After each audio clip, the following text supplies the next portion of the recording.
You going? Yeah. Okay, here we are. We're wrapping up shooting for the evening.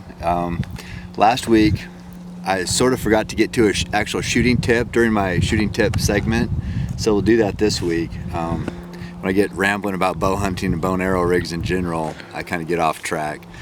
Right now we're at 180 yards. We're just wrapping up a practice session here. I like to stretch it out these last few shots, and then I'll talk about my specific setup. But this is 180. We're gonna film it through the spotting scope, so hopefully you can see where I hit. Let's do it.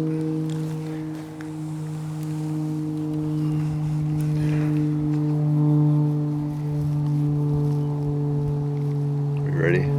Uh-huh.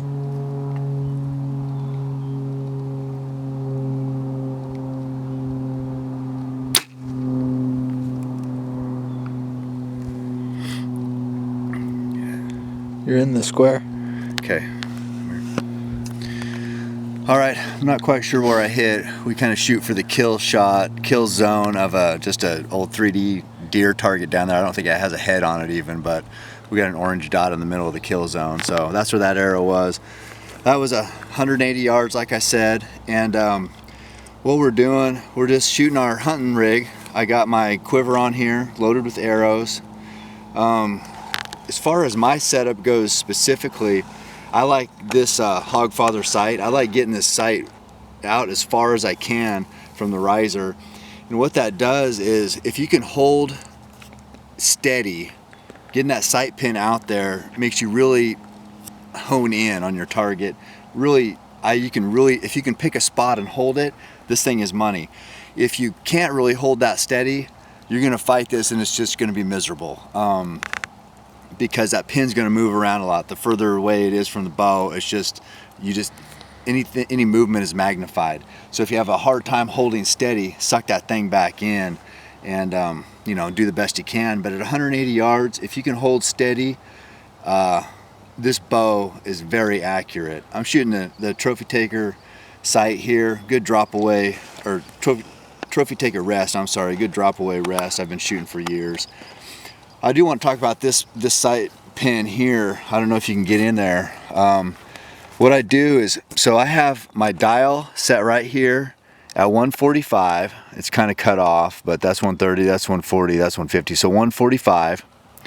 So that's for my pin here.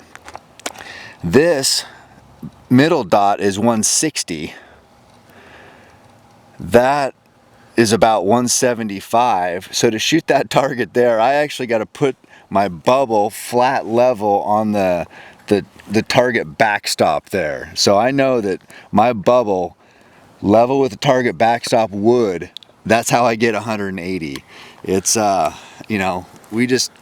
do what we can. It's hard to get a sight set up, especially a drop away when you're shooting a sight that drops down like that. It's getting right in the path of your arrow. I got one arrow right here, but you'll see.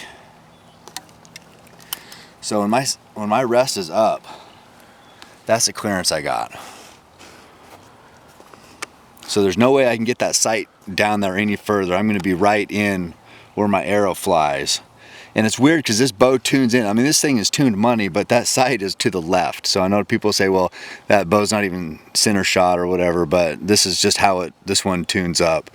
And normally it's right down the pipe, but this one's a little bit to the left, you'll see. But it gives me a little more clearance, actually, so I'm not complaining. But that's the setup there. Now, when I draw back, so you can film me anchor in, and people see me move around a little bit when I'm getting settled in, and that's just finding my my anchor spots here. So I come back like this. I'm shooting this Spider Turbo at 80, and you see I got that little brass knock point there. I use that for a kisser right in the corner of my mouth. I got the string right on my nose. I got my, I want my knuckle. You can see my knuckle back here getting settled in. And I got my fingers loose. I'm just right here. I want my fingers hanging loose.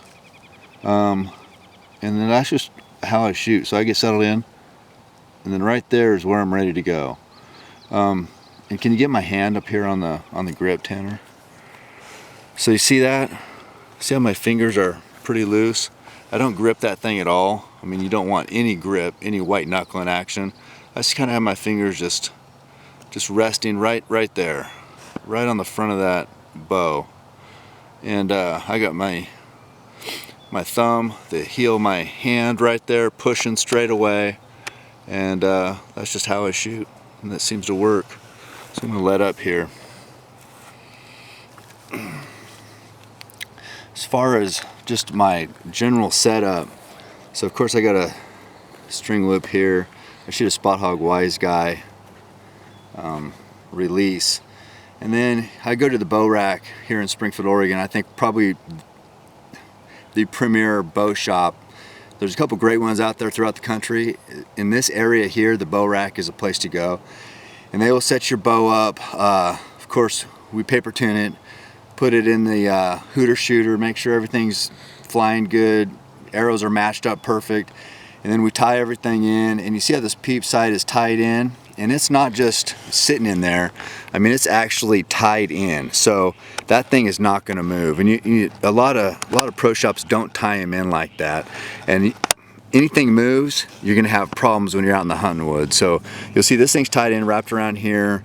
It's anchored in there good. Same thing with my string loop here.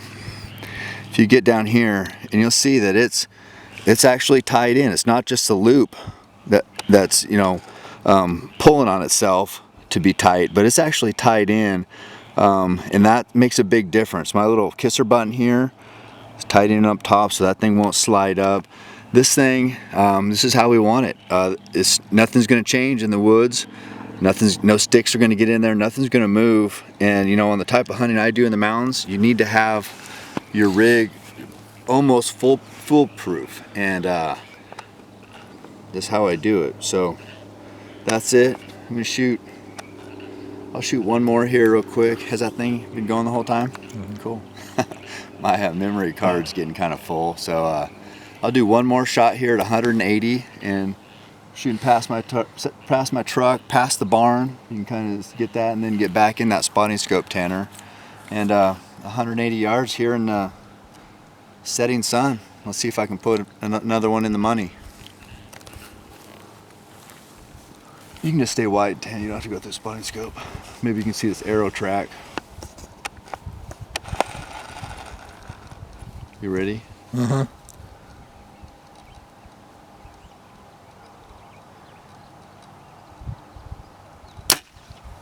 Felt good.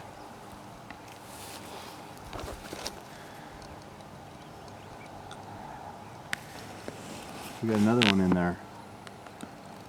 Okay, well, that's a little bit more of a shooting tip. Talked about anchor points, talked about what my setup, talked about stretching it out here. Use a spot and scope to see how I'm shooting at this real long range, just so I know when I'm in the hunting woods. When my limit is 50 or 60 yards or whatever. If I can put them in there at 180, I'm feeling very confident. That's why I do it. To me, this is no different than pushing myself in the gym or running. That's how you raise your level of whatever you do. You push out of your comfort zone, and pretty soon what was out of your comfort zone is the norm. And that's what I try to do in all aspects of my discipline, which is bow hunting. And this is no different. I do it in shooting, running, lifting, the mental game, everything. We want to get better, doing the exact same thing every time for year after year after year. You're going to stay the same. So we're trying to improve. This is how I do it. Check back next week for another tip. Thanks.